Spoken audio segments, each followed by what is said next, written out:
Hello everyone, I hope कि आप सभी लोग अच्छे से होंगे। आज के इस लेक्चर में हम लोग जानेंगे कॉमा के यूज के बारे में। देखिए, जब भी हम लोग इंग्लिश के अंदर कुछ लिखते हैं तो इंग्लिश की राइटिंग में कॉमा जो है बहुत ही इंपॉर्टेंट रोल प्ले करता है। कई बार कई सारे स्टूडेंट्स और कई सारे लोग जो है कॉमा को इग्नोर कर देते हैं, लेकिन हम आपको बता दें ये कॉमा इतना अहम होता है कि आपकी आंसर राइटिंग के अंदर बहुत इंपॉर्टेंट रोल प्ले करता है। आपकी एप्लीकेशन में ड्राफ्टिंग के अगर आप बेयर एक्ट को रीड करते हैं तो बेयर एक्ट के अंदर कॉमा की वजह से मीनिंग चेंज हो जाती है और कोर्ट के अंदर बहस हो जाती है कॉमा को लेके, क्योंकि कॉमा की वजह से पूरी की पूरी मीनिंग और सेंस बदल जाता है। तो इसलिए कॉमा का यूज इंग्लिश की राइटिंग के अंदर बहुत इंपॉर्टेंट होता है। और आप अगर आंसर राइटिंग करते हैं कॉमा के अंदर आपने गलतियां कर दी तो ये इससे आपके मार्क्स भी कट सकते हैं। ठीक है, तो चलिए आज हम लोग समझते हैं कॉमा को। तो देखिए, ये कॉमा होता क्या है। सबसे पहले हम लोग समझते हैं इस कॉमा को बारे में। देखिए, ये जो कॉमा होता है इंग्लिश के अंदर, ये कॉमा जो है ये एक पंक्चुएशन मार्क होता है। तो इसको हम लोग क्या कहते हैं, ये कॉमा जो होता है ये एक पंक्चुएशन मार्क होता है। पंक्चुएशन मार्क मतलब कि जैसे अलग अलग मार्क्स लगाए जाते हैं इंग्लिश के अंदर जब हम लोग कुछ लिखते हैं, जैसे फुल स्टॉप हो गया, कॉमा हो गया, तो ये एक तरीके का पंक्चुएशन मार्क है। इस कॉमा का यूज क्या होता है, क्यों यूज करते हैं। देखिए, ये कॉमा जो है कई बार एक सेंटेंस के अंदर एक छोटा सा पॉज सेट करता है। पॉज मतलब एक एक ठहराव सेट करता है। जैसे फॉर एग्जांपल, आपने हमसे पूछा कि सर कल क्लास लेंगे। आपने पूछा सर कल क्लास लेंगे ना। हमने कहा no, I will not take the class. तो हमने क्या बोला, no, I will not take the class. तो नो के बाद एक छोटा सा हमने पॉज लिया, एक ठहराव किया, no, I will not take the class. या जैसे हमने आपसे बोला हे यू, या मैंने आपको बोला हे यू कम। अब जैसे कि जब हमने पॉज लिया सेंटेंस बोलने में, एक छोटा सा पॉज लिया, तो कॉमा जो है हमें सेंटेंस के अंदर एक पॉज दिखाता है, पहली चीज। दूसरी चीज, कॉमा का हम लोग इस्तेमाल करते हैं जब हम लोग कई आइटम्स गिनाते हैं। जैसे हमने बोला आई लाइक टी, कॉफी, उसके साथ साथ जूस, मिल्क शेक एंड बनाना। तो जब हम लोग आइटम्स गिनाते हैं तो आइटम्स को सेपरेट करने के लिए, ये अलग है, ये अलग है, ये अलग है, इसके लिए कॉमा का इस्तेमाल किया जाता है। इसके साथ साथ कॉमा जो है कई जगह पे कुछ डिफरेंट सेंस बनाने के लिए भी इस्तेमाल किया जाता है, कुछ क्लैरिटी के लिए भी इस्तेमाल किया जाता है और डिफरेंट सेंस के लिए इस्तेमाल किया जाता है। ये डिफरेंट सेंस और क्लैरिटी क्या है अभी आपको समझ में आएगा जब हम लोग आगे चल के पढ़ेंगे। तो ये पर्पस होता है कॉमा। और कॉमा किस तरीके से लगाया जाता है ये आपने देखा, ऐसे हम लोग आमतौर पे आंसर लिखने के अंदर लगा देते हैं। अब आइए एक एक करके हम लोग देखते हैं। तो सबसे पहले हम लोग यहाँ पे समझते हैं कि कॉमा का सबसे पहला पहला जैसे आपने देखे यहाँ पे कॉमा किस तरीके से लगाया गया है, क्लैरिटी, पॉज और बेटर राइटिंग के लिए। आइए अब देखते हैं हम लोग एक एक चीज। पहला, सबसे आसान, सबसे आसान आसान जो कॉन्सेप्ट है, सबसे आसान पार्ट है कि कॉमा का क्यों यूज करते हैं, लिस्ट बनाने के लिए। जब भी हम लोग कोई भी सेंटेंस में तीन या उससे ज्यादा आइटम्स गिनाते हैं तो हम लोग कॉमा का इस्तेमाल करते हैं। जब भी किसी सेंटेंस में हम तीन या उससे ज्यादा आइटम्स गिनाते हैं तो हर आइटम के बाद एक कॉमा लगाते हैं। जैसे देखिए यहाँ पे आप एक एग्जाम्पल देखिए। जैसे एग्जाम्पल में लिखा है आई बॉट, मैंने खरीदा क्या, पेन्स, नोटबुक्स एंड मार्कर्स। तीन आइटम्स हैं, तो तीन या उससे ज्यादा अगर आइटम होंगे तो हर आइटम के बाद एक कॉमा लगेगा। तो इससे हमें क्या पता चलेगा, ये आइटम सेपरेट है, अलग अलग है। ये चीजें अलग अलग हैं, इनको एक साथ मत समझो, ये अलग अलग हैं। तो मैंने खरीदा पेन्स, नोटबुक्स एंड मार्कर्स। उसी तरीके से देखिए यहां पे जैसे लिखा I bought pens, notebooks and markers. ठीक है, थोड़ा सा और इसको हम छोटा कर देते हैं।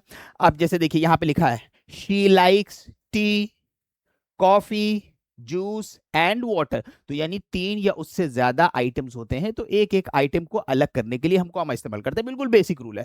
फिर जब लास्ट वाला आइटम आता है तो उससे पहले हम लोग क्या इस्तेमाल करते हैं, तो जैसे देखिए अगर तीन आइटम्स हैं, तीन या उससे ज्यादा आइटम हैं, जब हम लोग लास्ट वाला आइटम गिनाएंगे तो उससे पहले हम लोग एंड लगा के सेंटेंस को खत्म कर देंगे। फिर बाद में हम लोग यहाँ पे फुल स्टॉप लगा देंगे। फुल स्टॉप भी एक पंक्चुएशन मार्क है।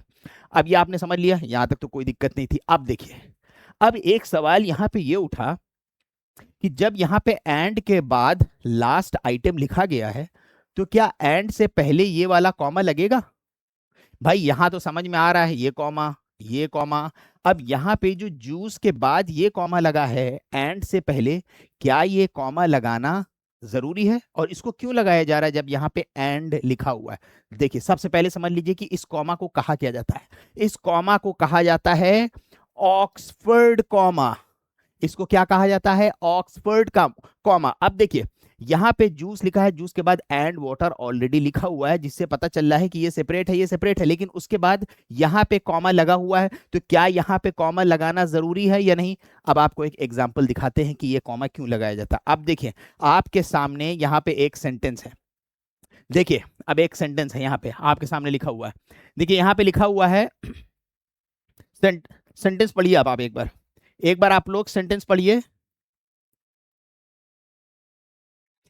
ठीक है, सेंटेंस देखिए एक बार। यहाँ पे सेंटेंस में क्या लिखा हुआ है? आई इनवाइटेड द क्लाउन्स, मैंने क्लाउन्स को इनवाइट किया, Shahrukh Khan and Salman Khan.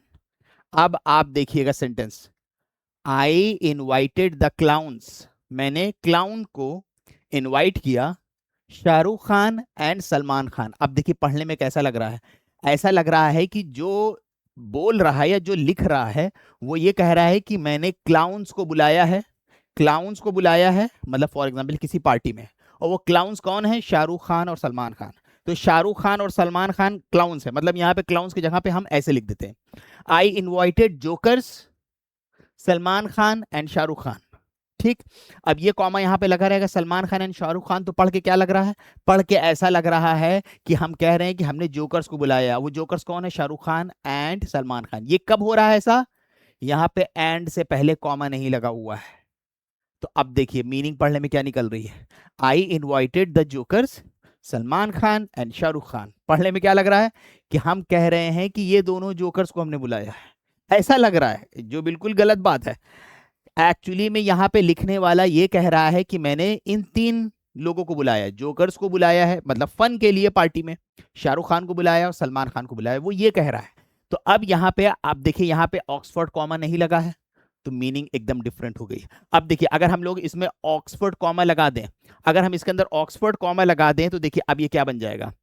I invited the clowns comma Shahrukh Khan comma and Salman Khan. अब देखिए समझ में आ गया कि ये तीनों सेपरेट हैं, इसलिए हम लोग ऑक्सफोर्ड कॉमा को पढ़ते हैं। एक एग्जांपल और देखिए, जैसे इस एग्जांपल में लिखा हुआ है, जैसे कि I love my parents S R के एंड नेहा।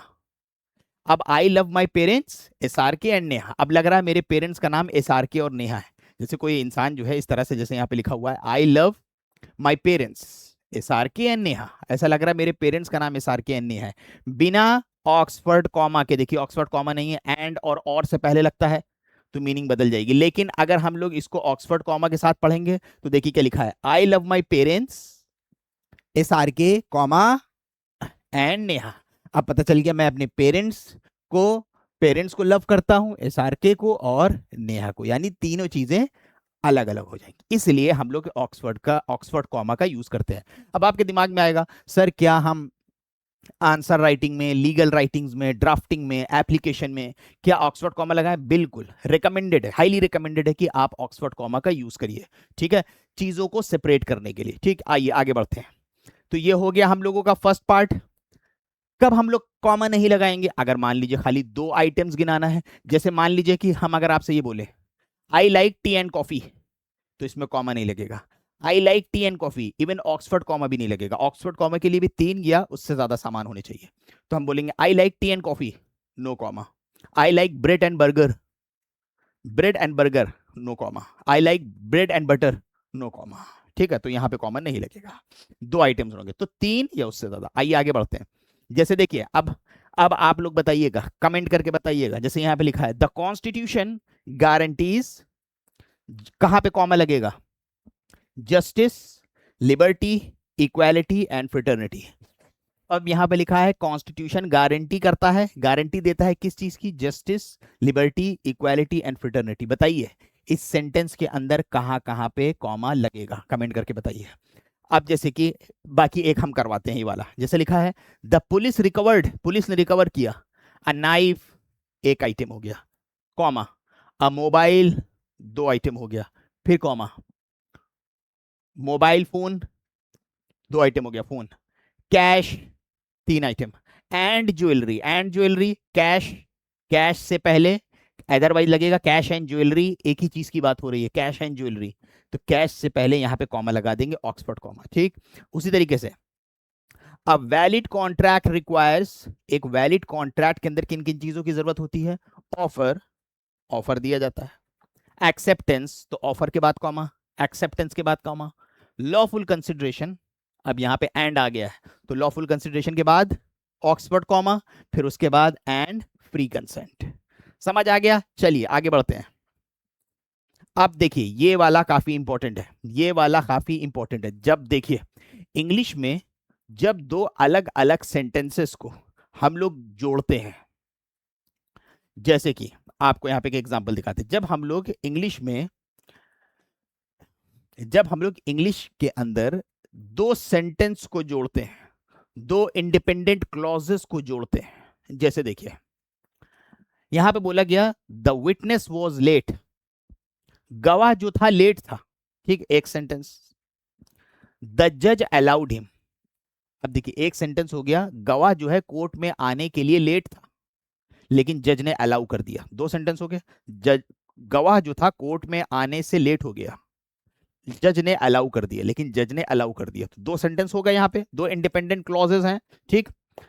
अब अगर हम लोग दो कंप्लीट सेंटेंसेस या इंडिपेंडेंट क्लॉज को फैन बॉयज की हेल्प से, हम इंडिपेंडेंट क्लॉज को फैन बॉयज की हेल्प से, अब आपको हम समझाते चलते हैं फैन बॉयज क्या है। अगर दो इंडिपेंडेंट क्लॉजेस को हम लोग फैन बॉयज की हेल्प से, यहां पे आपको दिख रहा है फैन बॉयज, इन फैन बॉयज की हेल्प से दो इंडिपेंडेंट क्लॉजेस को अगर हम लोग साथ में लिखेंगे जोड़ के, तो इन फैन बॉयज से पहले कॉमा लगेगा। There has to be two independent clauses. Only then we will put the comma before the fanboys. Now the question arises कि what is the fanboys? देखिए fanboys जो है इसका मतलब होता है, ये एक शॉर्ट में लिख दिया गया है सारे एक एक लेटर को उठा के।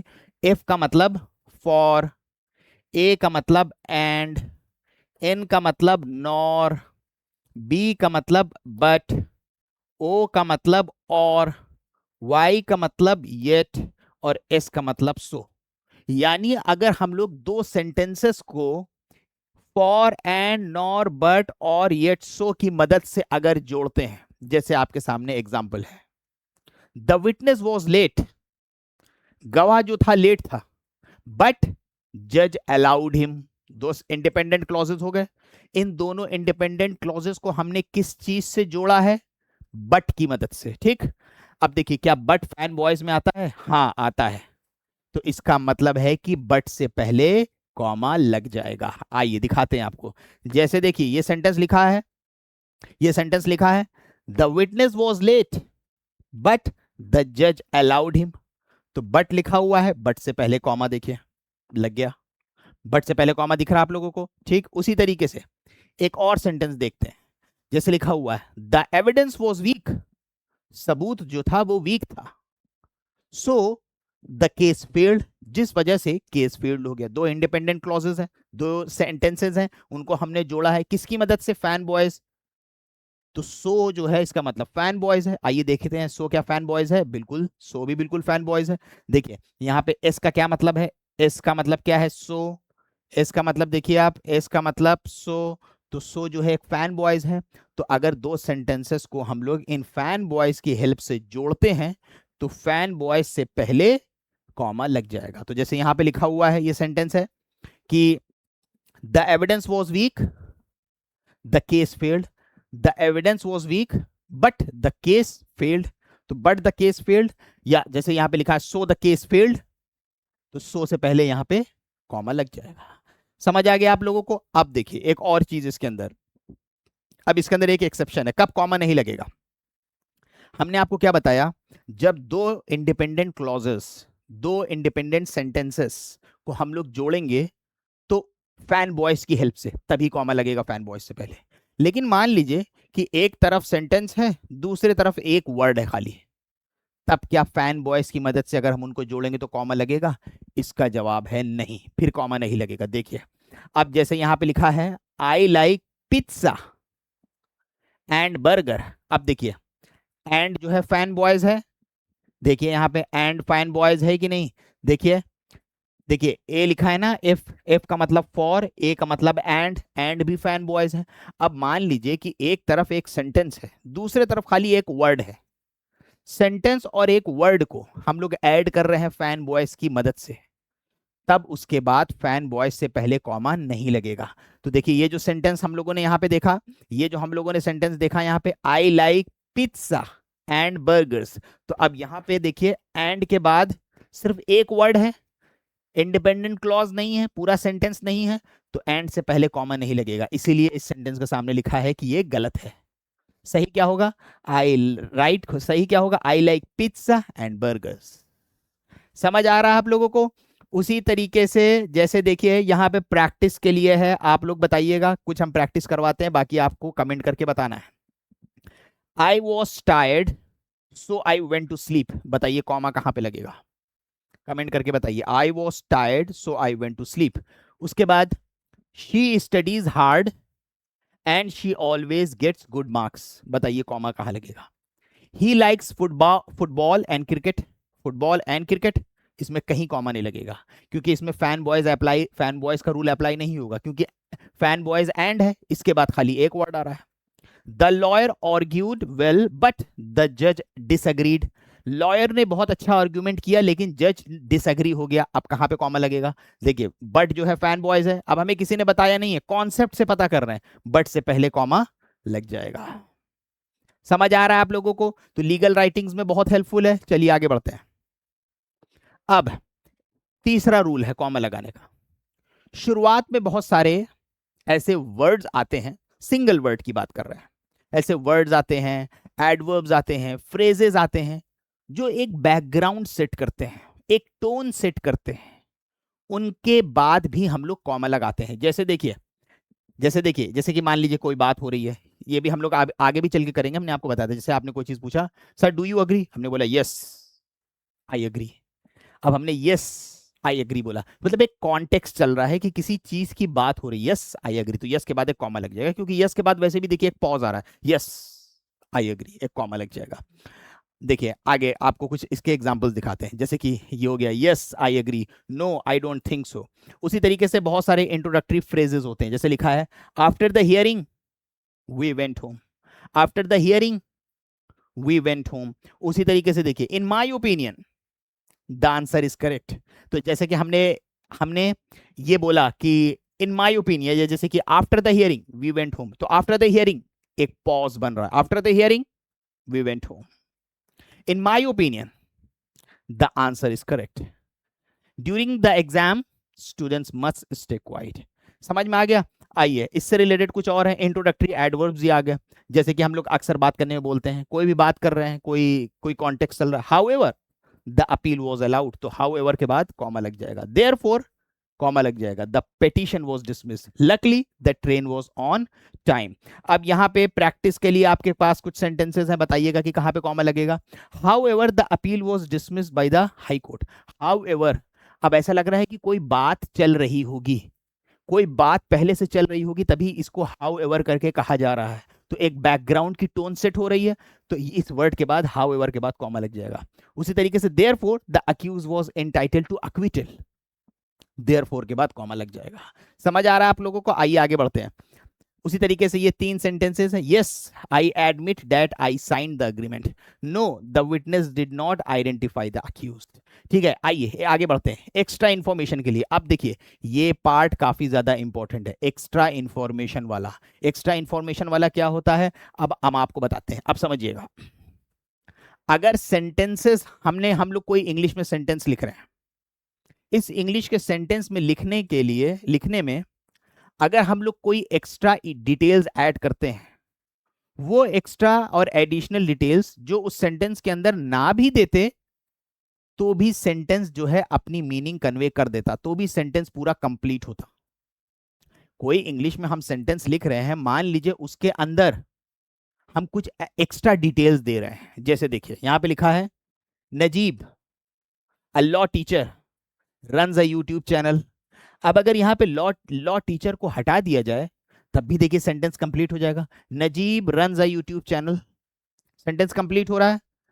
अ लॉ टीचर एक एडिशनल डिटेल्स इसके अंदर डाल दी गई। तो जब भी हम लोग इंग्लिश के सेंटेंसेस में कोई एडिशनल डिटेल्स डालते हैं, ऐसा आपको बेयर एक्ट में भी मिलेगा। इसका एग्जांपल है सेक्शन 4 ऑफ भारतीय साक्ष्य अधिनियम। आप देखिएगा सेंटेंसेस के बीच में 2 कॉमा आपको मिलेंगे उसी सेक्शन के अंदर। Najeeb a law teacher runs a YouTube channel.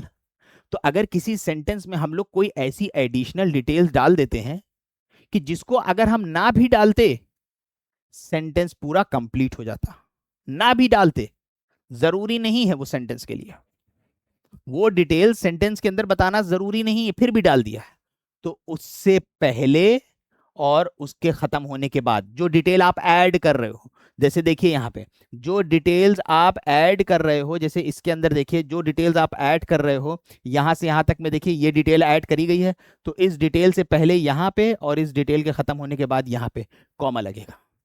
इसका मतलब क्या हो गया? इसका मतलब ये हो गया कि इस सेंटेंस में ये डिटेल इंपॉर्टेंट नहीं थी, जरूरी नहीं थी, बस एक्स्ट्रा डिटेल्स दे दिया गया कुछ एक्स्ट्रा बताने के लिए। अगर इसको ना भी दिया जाता तो इस टॉपिक पे कोई बात नहीं हो रही है।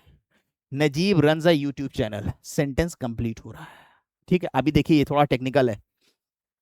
अब अगर आप पूछोगे सर मान लीजिए कि अगर बात चल रही है जिसके अंदर ये डिटेल इंपॉर्टेंट है, नजीब का प्रोफेशन बताना या उनका काम बताना जरूरी था, आप तो कह रहे हो कि जो डिटेल्स जरूरी नहीं है फिर भी ऐड कर दिया, अगर मान लीजिए जरूरी है तो फिर कॉमा नहीं लगेगा, तो फिर कॉमा नहीं लगेगा। लेकिन आप कहोगे सर ये तो कंफ्यूजिंग हो गया कि सेम सेंटेंस है, आप कभी उसमें बता रहे हो कॉमा लगेगा, कभी बता रहे हो नहीं कॉमा लगेगा। हाँ, लेकिन जो एक्चुअल इंग्लिश रीडर होगा, जो एक्चुअली में इंग्लिश पढ़ने वाला होगा, आपके कॉमा से समझ जाएगा कि आप क्या कहना चाह रहे हो। कैसे? आइए आपको एक एग्जांपल दिखाते हैं। जैसे देखिए यहां पे लिखा हुआ है सेंटेंस, देखिए अब इस सेंटेंस पे आप गौर करिएगा कि कॉमा किस तरीके से पढ़ने वाले के लिए कितनी चीजें चेंज कर देता है। यहां पे लिखा हुआ है my brother who lives in Delhi is a doctor. इस सेंटेंस में लिखा हुआ है my brother who lives in Delhi is a doctor. अब हम आपसे अगर क्वेश्चन पूछें कि इसमें कॉमा लगेगा या नहीं लगेगा, तो ये डिपेंड करता है। इसमें कॉमा लगा हुआ है ना, लेकिन ये डिपेंड करता है। इसका पढ़ने से क्या मतलब निकल रहा, अब देखिएगा, अब रीजनिंग देखिएगा खाली। अब इसमें कॉमा लगा हुआ है ना इस सेंटेंस में, देखिए इस सेंटेंस में कॉमा लगा हुआ है, तो हम आपके सामने रीजनिंग करते हैं। देखिए सेंटेंस में क्या लिखा हुआ है, my brother who lives in Delhi is a doctor. यहां कॉमा लिखा है, इसका मतलब ये डिटेल एडिशनल दी गई है। इसको ना भी दिया जाता तो भी सेंटेंस की मीनिंग बिल्कुल क्लियर है, ये ना भी दिया जाता तो भी सेंटेंस की मीनिंग क्लियर है। तो इससे ये पता चलेगा कि जिसने ये बात बोली है my brother who lives in Delhi is a doctor, उसका एक ही भाई होगा। उसने यहां पे इस चीज को ऐड कर दिया है, यहां पे कॉमा लग गया है, इसका मतलब है कि उसका एक ही भाई होगा। तभी तो उसने बोला my brother who lives in Delhi is a doctor. क्यों? क्योंकि उसने यहां पे कॉमा लगा दिया है, मतलब ये डिटेल्स एडिशनल है, अननेसेसरी है। अगर ना भी दी जाती तो भी जो फॉर एग्जाम्पल जो इसको रीड करता वो समझ जाता किसकी बात हो रही है। क्यों? क्योंकि जो लिखने वाला है उसका एक ही भाई है। अब देखिए, अब एक सेंटेंस के कॉमा से देखिए कैसे सेंस बदल रहा है। My brother who lives in Delhi is a doctor. अब यहां पे ये बताने की क्या जरूरत थी कि हु लिव्स इन दिल्ली, ये जरूरत नहीं थी। क्यों? क्यों जरूरत नहीं थी? क्योंकि यहां पे कॉमा लगा हुआ है ना, इसका मतलब ये डिटेल्स नेसेसरी नहीं है।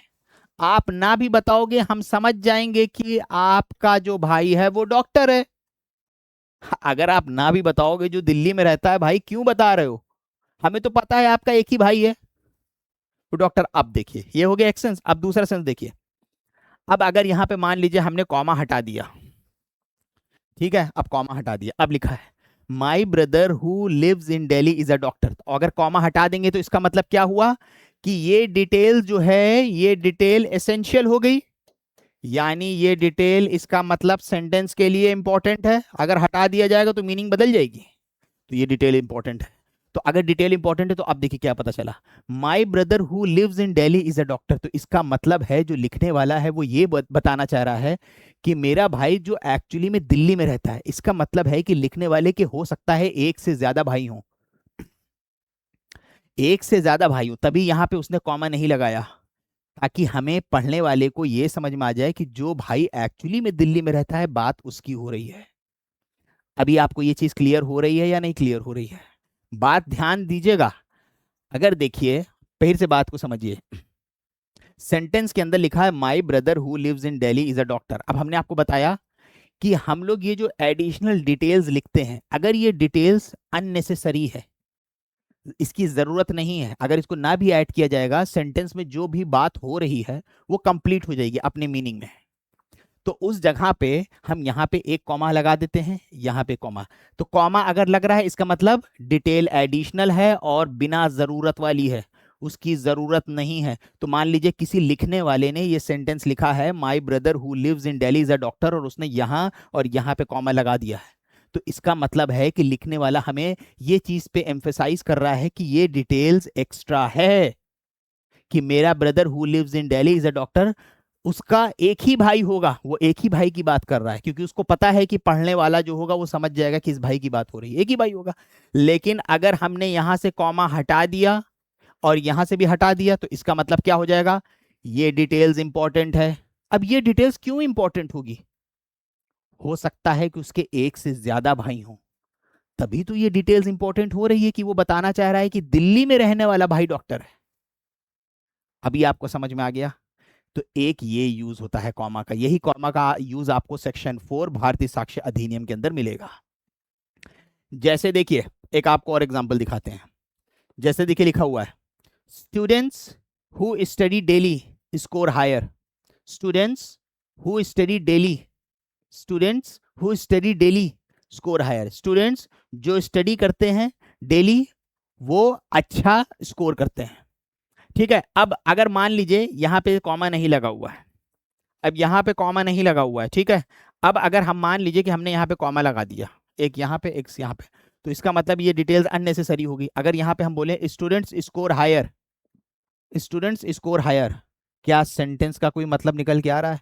स्टूडेंट्स स्कोर हायर, कौन से स्टूडेंट, कैसे स्टूडेंट्स, कोई कोई मतलब नहीं समझ में आ रहा है, कोई मतलब नहीं समझ में आ रहा है कॉमा में, क्योंकि अगर हम इस डिटेल को हटा देंगे स्टूडेंट्स स्कोर हायर, तो इसका मतलब कॉमा जो है यहाँ पे डिटेल जो है इसका मतलब ये इंपॉर्टेंट हो गई, तो कॉमा यहाँ पे नहीं लगेगा, इसलिए इस सेंटेंस के अंदर कॉमा नहीं लगा है। एक और आपको एग्जांपल देते हैं। जैसे मैंने बोला, एक और एग्जांपल देखिएगा। जैसे मैंने बोला, जैसे मैंने बोला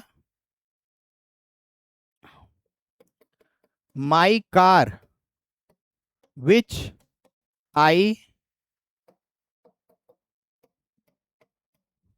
bot for 8 lakh rupees met with an accident। अब सेंटेंस पे ध्यान दीजिएगा। मैंने बोला माई कार, मेरी कार जिसको मैंने खरीदा था 8 लाख रुपए की, met with an accident। अब यहां पे देखिएगा कॉमा के बगैर और कॉमा के अलावा, अभी इसमें कॉमा नहीं लगा है। अगर कॉमा नहीं लगा तो इसका मतलब क्या है, डिटेल्स इंपॉर्टेंट है। कौन सी details? Which I bought, which I bought for 8 lakh rupees. तो यहां पे बोलना था my car met with an accident, मेरी कार का एक्सीडेंट हो गया है। यहां पे लिखा है my car which I bought for 8 lakh rupees. अब कॉमा नहीं लगा है, अब कॉमा नहीं लगा है तो इसका मतलब है ये डिटेल्स इंपॉर्टेंट है। अब अगर ये डिटेल्स इंपॉर्टेंट है तो इसका मतलब है कि लिखने वाले के पास एक से ज्यादा कार होगी भाई, तभी तो ये डिटेल इंपॉर्टेंट हुई, उसने कॉमा नहीं लगाया है यहाँ पे। अब अगर मान लीजिए कि लिखने वाले ने यहाँ पे कॉमा लगा दिया, my car which I bought for 8 lakh rupees met with an accident. अब देखिए ये डिटेल्स नॉन इंपॉर्टेंट हो गई, बस उसने बोला है, क्योंकि अगर वो ना भी लिखता तो भी हमें पता चल जाता कि उसकी कौन सी कार लड़ी, क्योंकि उसके पास तो एक ही कार है, क्योंकि उसने यहाँ पे कॉमा लगा दिया है ना, मतलब ये डिटेल्स नॉन इंपॉर्टेंट हो गई कि अगर इसको हटा भी दिया जाएगा तो भी मीनिंग कंप्लीट हो जाएगी कि my car met with an accident, क्योंकि उसके पास एक ही कार है तो किसी को कोई डाउट नहीं हुआ किस कार की बात हो रही है। तो ये डिटेल जो थी नॉन इंपॉर्टेंट थी, वो उसने एक्स्ट्रा डिटेल ऐड कर दिया। तो यहाँ पे कॉमा लग जाता है जब हम ये दिखाना चाहते हैं कि हम एक्स्ट्रा डिटेल्स ऐड कर रहे हैं सेंटेंस में। समझ आ गया आपको ये रूल? चलिए आगे बढ़ते हैं। उसके बाद अगर ये रूल आपको समझ में आ गया है, अब इसके बाद पांचवा वाला रूल, ये भी बहुत आसान है, इजी है। जब भी हम किसी को एड्रेस करते हैं, जैसे हमने बोला यू कम, तो यू के बाद कॉमा लग जाएगा। जब हम किसी को एड्रेस करते हैं, जैसे किसी को हमने बोला लकी कम हियर, लकी के बाद कॉमा लग जाएगा। अकबर कम, कॉमा लग जाएगा। जैसे देखिए Najeeb comma please send the file, क्यों क्यों कॉमा लग रहा है यहाँ पे? क्योंकि Najeeb is being address, the person who is being addressed, उसके बाद जो है we put the comma. Please help me sir, ठीक है। जैसे मैंने बोला गाइस कम, तो गाइस के बाद कॉमा, क्योंकि I am addressing the guys, I am addressing you guys. तो if I say that guys come, तो गाइस के बाद comma. So the person who is being addressed, we put the comma after the person who is being addressed. जैसे देखिए उसी तरीके से Najeeb please send the file, can you help me Arisha, तो Arisha is being addressed. Sir I have a doubt, तो sir के बाद comma. उसी तरीके से टाइटल और रिलेशन के साथ, please sit down students, because students are being addressed, student से मुखातिब होकर बात करी जा रही है। I missed you mom, mom से मुखातिब होकर बात करी जा रही है, ठीक है। जब नाम बीच में हो तो उस जगह पे हम लोग ऐसे लिख देंगे I think comma Najeeb, Najeeb में एन कैपिटल होगा क्योंकि ये प्रॉपर नाउन है, फिर कॉमा यू आर करेक्ट। समझ में आ गया? अब आइए एक और रूल आता है कोट्स में। देखिए कोट्स में क्या होता है, कई बार हम लोग डायरेक्ट स्पीच पे किसी के वर्ड्स को एग्जैक्टली कोट करते हैं। जैसे हमने बोला कि कोर्ट के अंदर द जज said I will not entertain this PIL, तो हाई कोर्ट में जज said I will not entertain this PIL, तो जब हम लिखेंगे द जज सेड, सेड के बाद कॉमा, और जो जज की बात होगी उसको हम लोग कोटेशन मार्क्स के अंदर लिखेंगे और उसका पहला लेटर हमेशा कैपिटल होगा। जैसे देखिए यहां पे आपको दिखाते हैं, जब हम किसी के एग्जैक्ट वर्ड्स बताते हैं कि उसने एक्चुअली में क्या कहा, एग्जैक्ट वर्ड्स बताना चाहते हैं, तो हम कहते हैं जैसे कि द जज सेड, जज ने क्या कहा, सेड के बाद कॉमा आ जाएगा। अब जो जज ने कहा है एग्जैक्ट वर्ड अगर हम कोट कर रहे हैं तो हम क्या लगाएंगे, कोटेशन मार्क्स। जैसे यहां पे देखिए लिखा हुआ है कोटेशन मार्क्स, कोटेशन मार्क्स, और जो कहा है जज ने उस कोटेशन मार्क्स के अंदर रखेंगे। और याद रखिएगा कोटेशन जब शुरू होगी इसका पहला लेटर कैपिटल होगा। जैसे देखिए यहां पे लिखा हुआ है दिस केस इज क्लोज, तो दिस में टी कैपिटल हो गया, हालांकि यहां पे कोई फुल स्टॉप नहीं लगा है, ये भी एक रूल है कैपिटल लेटर्स का, याद रखिएगा। उसी तरीके से देखिए द जज said the case is closed, उसी के साथ साथ कोटेशन सेंटेंस के बीच में अगर आ जाए तो जैसे जस्टिस डिलेड, तो क्योंकि कोटेशन मार्क्स है, क्योंकि ये एग्जैक्ट वर्ड्स है तो यहाँ पे कॉमा लगेगा, फिर कॉमा सॉरी यहाँ पे कोटेशन मार्क्स लगेगी, यहाँ पे कॉमा लगेगा। ही सेड, फिर उसके बाद यहाँ पे अब ही जो है कैपिटल नहीं होगा, फिर यहाँ पे कॉमा आएगा और फिर कोटेशन मार्क आएगा, इज जस्टिस डिनाइड। समझ में आ गया आपको? अगर बीच में नहीं आ रहा है, शुरू में ही खाली लिखा है द जज सेड तो बहुत आसान है, लेकिन अगर बीच में आ रहा है ही सेड लिखना है, जैसे यहाँ पे लिखा है justice delayed is justice denied, actual quotation क्या है, justice delayed is justice denied, लेकिन बीच में ही सेड लिखा है तो यहाँ पे किस तरीके से लिखा जाएगा, जस्टिस डिलेड, क्योंकि ये तो एग्जैक्ट वर्ड्स हैं तो ये तो हमेशा कोटेशन मार्क्स में रहेंगे, तो इनको कोटेशन मार्क्स में रखा, कॉमा लगाया। ही सेड, अब यहाँ पे ही सेड लिखा जाएगा, यहाँ पे एच कैपिटल नहीं होगा, कॉमा इज जस्टिस डिनाइड, फिर ये क्योंकि एग्जैक्ट वर्ड्स हैं तो फिर इसके अंदर कोटेशन मार्क्स लगेगा। समझ आ गया? ये भी एक रूल हो गया। आइए आगे बढ़ते हैं। जैसे देखिए द जज said the application is dismissed, बताइए इसमें कहां पे कॉमा लगेगा। The lawyer argued the prosecution has failed to prove its case, अब इसके कुछ एक्सेप्शंस हैं, ये हमने आपको बताया कि ये जो कॉमा लगेगा ये तब लगेगा जब हम डायरेक्ट स्पीच में बोल रहे हैं। अगर हम इनडायरेक्ट में बोलेंगे कि he said that he was tired, he said that he was tired, तो फिर कॉमा नहीं लगेगा। आइए आगे बढ़ते हैं। एक 7वां रूल ये है, कंट्रास्ट दिखाने के लिए। कंट्रास्ट दिखाने के लिए जैसे कई बार हम लोग कोई सेंटेंस बोलते हैं, उसके अंदर हम लोग अपोजिट आइडियाज यूज करते हैं, यानी एक जो बात कही उसी के अपोजिट आइडिया, उससे पहले भी कॉमा लगाते हैं। जैसे देखिए यहां पे लिखा है the aim is peace not war. Aim is peace, war जो है इसका अपोजिट आइडिया है। The aim is peace not war, तो comma. He is strict, strict है yet fair. He is strict yet fair, comma, दो opposite ideas. The dispute concerns position not ownership. ठीक है, ये हो गया। इसके बाद एक लास्ट आपका आता है जो बहुत इंपॉर्टेंट है, ये भी आपको आंसर राइटिंग में, एप्लीकेशन लिखने में, ड्राफ्टिंग में, जजमेंट्स में बहुत हेल्पफुल होते हैं, नंबरिंग में कॉमा लगाना। देखिए अब याद कर लीजिए कि हम लोग नंबर्स में और डेट और मंथ्स लिखने में कॉमा कब लगाते हैं। दो मेन फॉर्मेट आप यहां पे समझ लीजिए। एक फॉर्मेट को हमने नाम दिया है मंडे वाला फॉर्मेट, और एक डीएम वाला फॉर्मेट। मंडे वाला फॉर्मेट और एक डीएम वाला फॉर्मेट। मंडे वाला फॉर्मेट मतलब मंडे वाले फॉर्मेट में जहां पे मंथ पहले आ रहा है, फिर डे आ रहा है और फिर ईयर आ रहा है। अगर इस फॉर्मेट में आप डेट डाल रहे हो कि पहले मंथ लिख रहे हो, जैसे देखिए यहां पे मंथ लिखा है पहले, फिर डेट डाल रहे हो, फिर ईयर डाल रहे हो, तो इसके अंदर रूल क्या होता है? इसके अंदर रूल ये होता है कि जब आप डेट में यानी डे लिखोगे तो डे के बाद कॉमा आ जाएगा। तो इस रूल को हम कहते हैं, क्योंकि MDY आ रहा है तो इसको हम कहते हैं मंडे वाला रूल। तो मंडे वाले रूल में याद रखना है आपको, डे के बाद कॉमा लगेगा, डे के बाद कॉमा लगेगा। तो यानी मंथ में जैसे हमने लिखा जनवरी, डे में हमने लिखा 22, ईयर में हमने लिखा 2026।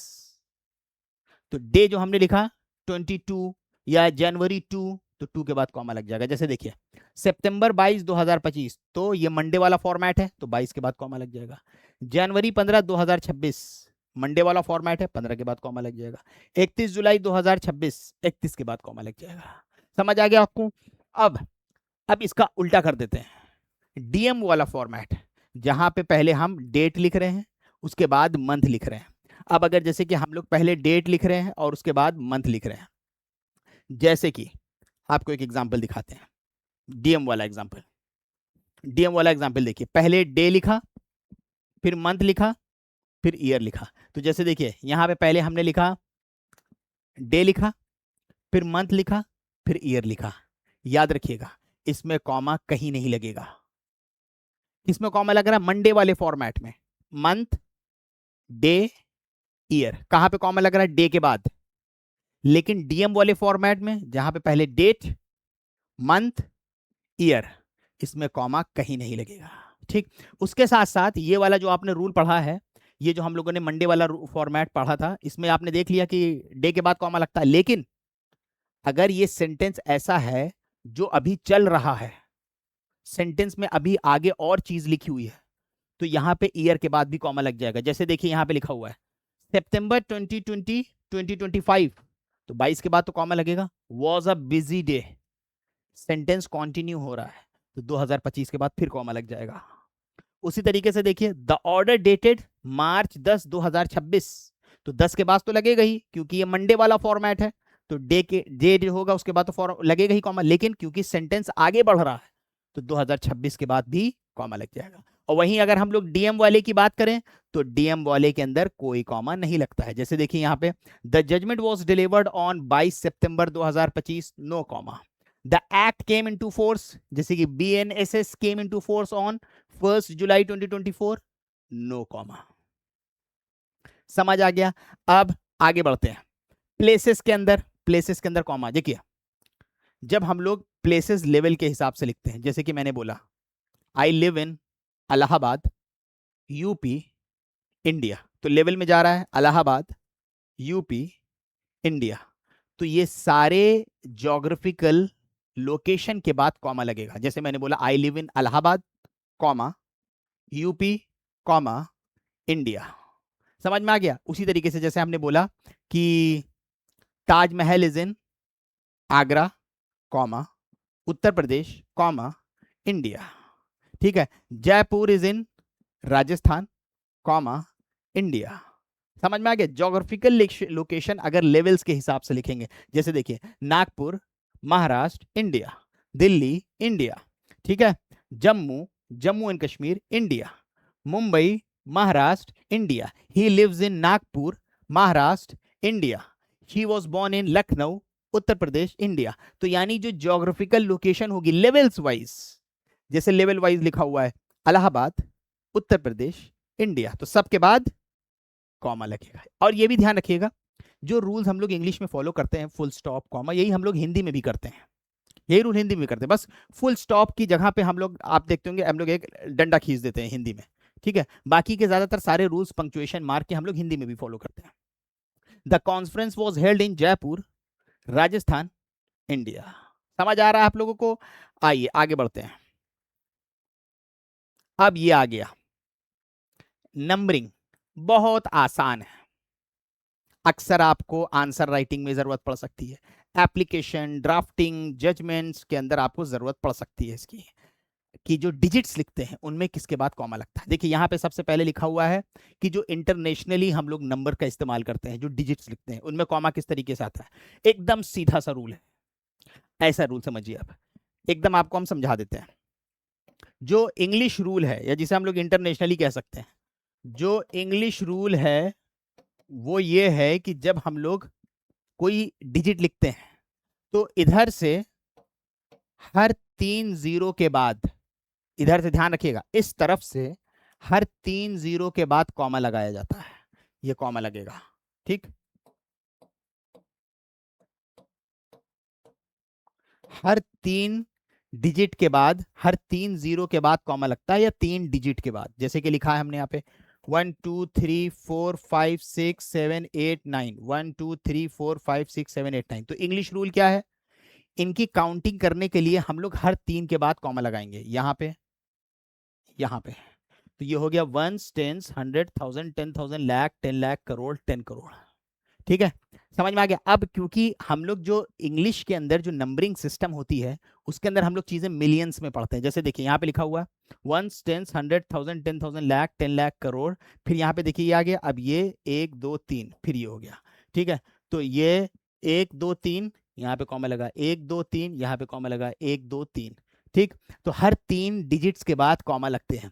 तो जैसे देखिए यहाँ पे अगर हम लोग देखें ऐसे, ये हमने लिखा 1 0 0 0 0 0, तो इंग्लिश डिजिट क्या कहती है, इधर से हर 3 जीरो के बाद, ये 3 डिजिट्स के बाद कॉमा, तो हमने यहाँ पे लगा दिया। अब ये क्या हो गया 1 10 100 1000 10,000 लाख, ये हो गया 1 लाख, जिसको इंग्लिश में हम लोग पढ़ेंगे 100,000, ठीक।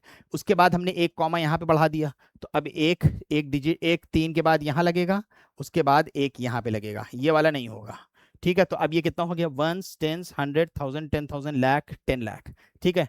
अब एक मिनट, हर 3 के बाद कॉमा लगता है, तो हर 3 के बाद कॉमा लग रहा है, तो जैसे देखिए 1 10 100 1000 10,000 लाख 10 लाख। अब देखिए यहाँ पे हम लोग इसको पढ़ते हैं इंडिया के अंदर 10 लाख पढ़ेंगे, 1 10 100 1000 10,000 लाख 10 लाख 10 लाख पढ़ेंगे, लेकिन इंग्लिश में इसको हम लोग कितना पढ़ेंगे 1 मिलियन, हम लोग इसको कितना पढ़ेंगे 1 मिलियन। तो इंग्लिश डिजिटल सिस्टम के अंदर जो डिजिट्स लिखते हैं हम लोग नंबर की, हर 3 के बाद, इधर से हर 3 के बाद कॉमा लगाया जाता है। इंडिया का भी समझ लीजिए, अब आप यहीं पे समझा देते हैं, जैसे 1 2 3 4 5 6 7, इंडिया के अंदर ये है कि सबसे पहले शुरू में 3 डिजिट के बाद कॉमा लगेगा, सबसे पहले शुरू में 3 डिजिट के बाद कॉमा लगेगा, फिर 2 डिजिट के बाद लगेगा, तो यहाँ पे 3 के बाद लगा, अब यहाँ पे ये 2 हो गई 2, तो अब जैसे ये हो गया 1 10 100 1000 10,000 लाख 10 लाख, अब ये समझ में आ गया 12,34,567। तो इंडिया के अंदर क्या है, पहली 3 डिजिट के बाद कॉमा, फिर 2 2 2 2 2 2। इंग्लिश के अंदर क्या है 3 3 3 3 3 3 के बाद कॉमा लगेगा, बस हो गया, यही बेसिक रूल है इसके अंदर। जैसे देखिए ये इंग्लिश वाला है, 3 के बाद कॉमा, 3 के बाद कॉमा, 3 के बाद कॉमा, 3 के बाद कॉमा, 3 के बाद कॉमा, 3 के बाद कॉमा, 3 के बाद कॉमा, समझ आ गया 1 10 100 1000 10,000 लाख 10 लाख करोड़। अब वो करोड़ को तो क्या गिनेंगे 10 मिलियन, तो ये 10 मिलियन हो गया, तो देखिए 10 के बाद कॉमा लगा है, वंस टेंस, 100,000, 10,000, लाख, 10 लाख, इसको हम लोग 10 लाख पढ़ेंगे, लेकिन वो लोग तो इसे 1 मिलियन पढ़ेंगे। समझ में आ गया? तो इंग्लिश में 3 0 के बाद, वहीं से अगर आप देखिए इंडियन सिस्टम देखिए, 3 के बाद, 3 के बाद, 3 के बाद, फिर 2 के बाद, एक बार बस 3 के बाद लगेगा, बाकी फिर 2 2 के बाद, 3 के बाद, 2 के बाद, 3 2, 3 फिर 2 फिर 2। ये इसी तरीके से जब आप नंबर्स लिखते हैं तो इस तरीके से आपको डिजिट्स में कॉमा लगाना है। ठीक है, तो आई होप कि आप लोगों को ये वाला पार्ट भी कवर हो गया होगा। इसके बाद यस नो वाला हमने आपको ऑलरेडी बताया था शुरुआत में कि कई बार हम लोग अपने जवाब यस और नो में देते हैं। जैसे आपने पूछा कल आप क्लास लोगे, हमने कहा no, I will not take the class. No, yes, yes I admit, yes I will take care of it.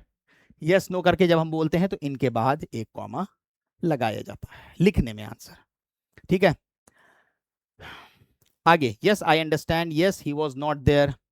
और अगर खाली जवाब यस नो में देना है तो जैसे बोला डिड यू अंडरस्टैंड, यस बोल के फुल स्टॉप, बात खत्म।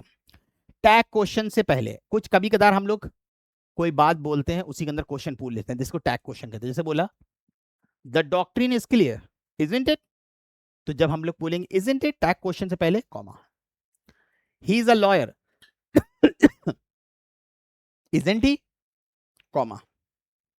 She was present, wasn't she, comma. ठीक है, तो आई होप कि आप लोगों को क्लैरिटी आई होगी। और इसके साथ साथ हम आपको ये पीडीएफ जो है इस वीडियो के आपको डिस्क्रिप्शन के अंदर दे देंगे। आप इस वीडियो को भी, इस पीडीएफ को भी जो है आप लिंक से जाके डाउनलोड कर सकते हैं। और आई होप कि आपको काफ़ी क्लैरिटी आई होगी। आज के लेक्चर में बस इतना ही। Thank you everyone for joining and watching. Have a good night.